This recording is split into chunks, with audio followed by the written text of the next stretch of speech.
mais si vous ne vous repentez pas, vous paierez tous également. Bien-aimés dans le Seigneur, bonjour, bonsoir. Quelle heure est-il chez vous, le soir ou le jour?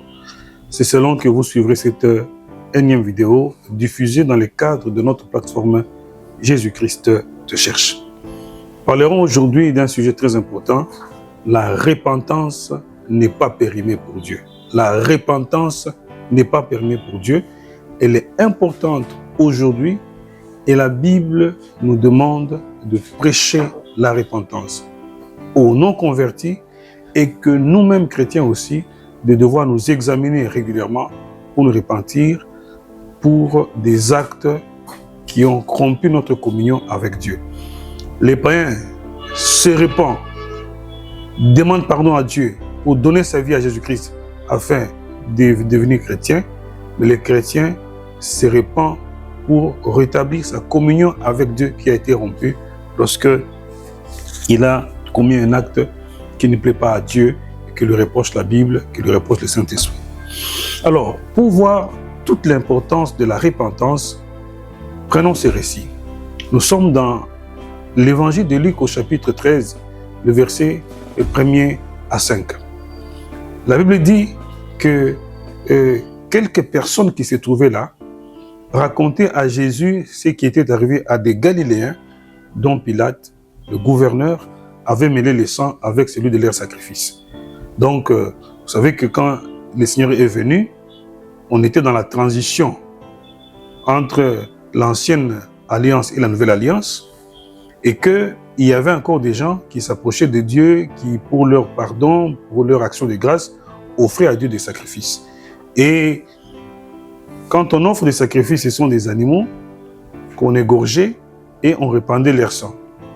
Alors, il y a des gens, au moment où ils offraient leurs sacrifices, Pilate les a fait tuer et a mélangé le sang de ces gens avec celui de leur sacrifice. C'était scandaleux. C'était un crime. En effet, c'est un crime. Et comme il y avait des gens qui avaient vécu cet événement douloureux, ils sont venus les raconter à Jésus. C'est comme ça que la Bible dit, quelques personnes qui se trouvaient là où ce scandale s'est passé, sont venus raconter à Jésus ce que Pilate avait fait. Alors, la réaction de Jésus-Christ est surprenante.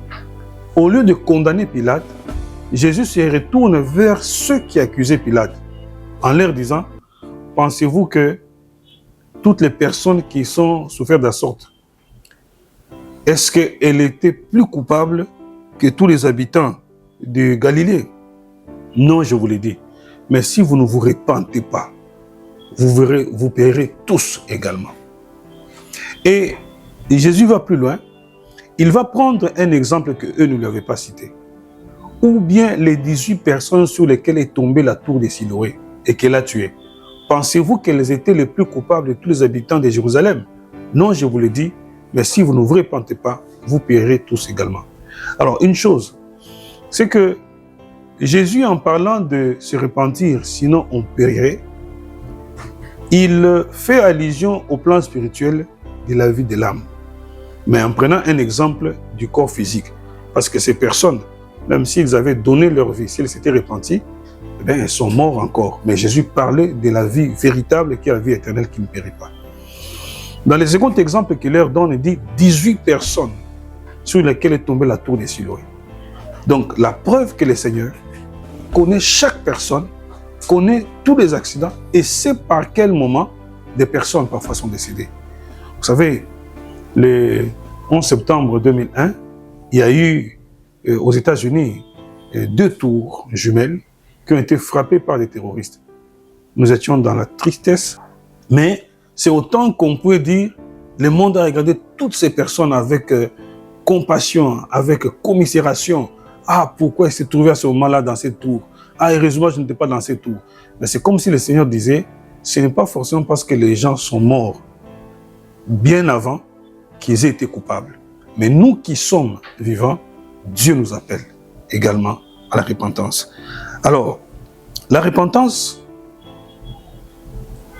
quand dit la Bible, dans les livres des Actes des Apôtres, au chapitre 26, lorsque il est amené devant le roi Agrippa pour se justifier ou se défendre des accusations de juifs qu'il accusait d'être un homme séditieux qui occasionne des troubles.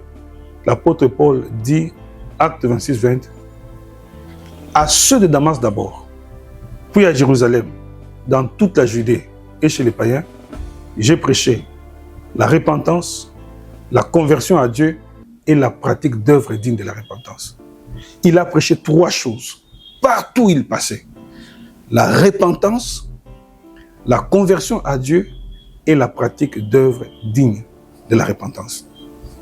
La repentance, d'abord, c'est quoi? La repentance, ce n'est pas les sentiments d'autocondamnation. Vous voyez vos péchés, vos mensonges, vos incestes, vos adultères, vos assassinats, vos avortements, quelque chose encore, et vous vous détestez. Vous sentez que vous êtes une personne méprisable et vous n'avez même pas envie d'approcher Dieu. Ce n'est pas ça la repentance. Elle n'est pas une autocondamnation. La repentance, ce n'est pas non plus la pénitence. La pénitence, ce sont les souffrances, d'après certaines religions, que les gens s'infligent. Vous allez voir, ils font des flagellations, ils marchent à pied, ils prennent des transports de poids lourds, afin de montrer à Dieu, regarde, nous sommes en train de souffrir, et pour te plaire. Ça, c'est leur propre justice. Ce n'est pas la repentance. La repentance, ce n'est pas non plus un sentiment de sympathie vis-à-vis du Seigneur Jésus-Christ. Ce n'est pas ça la repentance. La repentance, c'est ces sentiments, cette conviction qu'un homme ou une femme qui est au contact avec la parole de Dieu se sent interpellé dans sa vie de pécheur. Il est pécheur depuis sa naissance. Il sent le besoin, d'après ce que lui dit la Bible, d'être sauvé. Il se répand d'abord non pas des actes qu'il a commis, mais il se répand d'abord de son statut d'homme pécheur depuis sa naissance. Et comme Dieu veut prouver à l'homme qu'il est pécheur depuis sa naissance, sa nature de péché a produit dans sa vie un certain nombre d'actes. Les mensonges, l'impudicité, l'ivrognerie, les mondanités, l'idolâtrie des images, du football, les convoitises mondaines, le fétiche, l'occultisme, l'orgueil, la masturbation, la pornographie, que sais-je encore. Ce sont le fruit de la nature du péché avec lequel l'homme naît. Dès lors qu'il prend l'engagement de demander pardon à Dieu et de recevoir Jésus-Christ comme Seigneur et Sauveur, Dieu marche avec lui et son nom est écrit dans le livre de vie.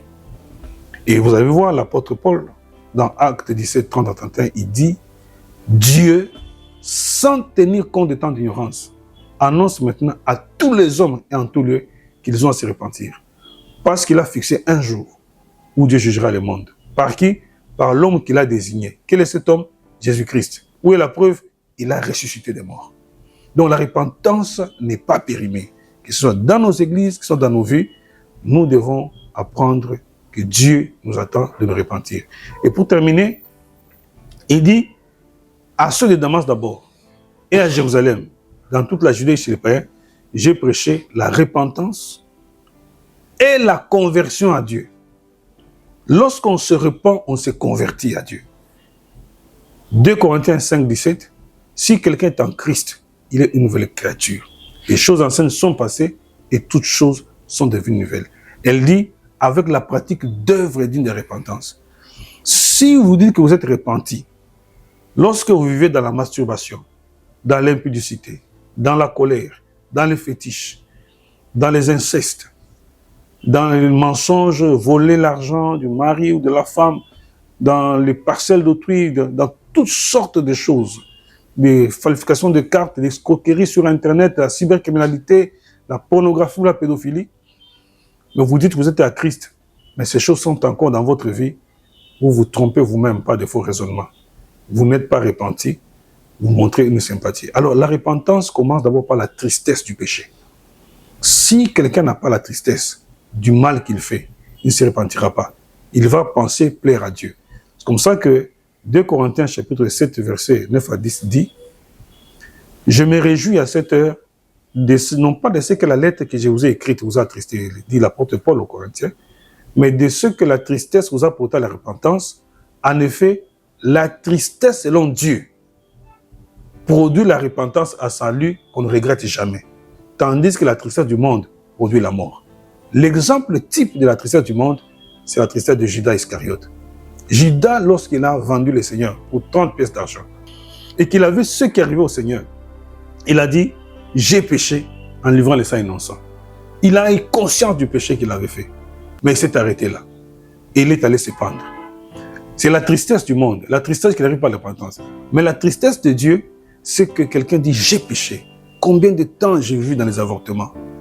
Peut-être même que je suis en train de priver mon futur mari d'avoir des enfants parce que je ne suis que dans le curettage et les avortements. Combien de temps tu vis dans la boisson? Tu es en train de te tuer, de t'assommer toi-même. Tu vas peut-être souffrir de cirrhose de foie. Combien de temps tu es dans les incestes? Tu es lié par l'esclavage. Plaise à Dieu, nous verrons un peu que fais-tu de ta liberté. Et tu es un homme libre, ou tu crois être libre, mais tu vis dans le péché. Dieu veut que nous puissions nous répandre. Dieu t'appelle à la repentance parce qu'il fixe de nouveau un jour pour toi, afin que tu donnes ta vie à Christ. Nous reviendrons avec d'autres détails dans une prochaine vidéo. Que Dieu nous bénisse. Bonjour ou bonsoir. Méditons ces choses là où nous sommes. À la prochaine.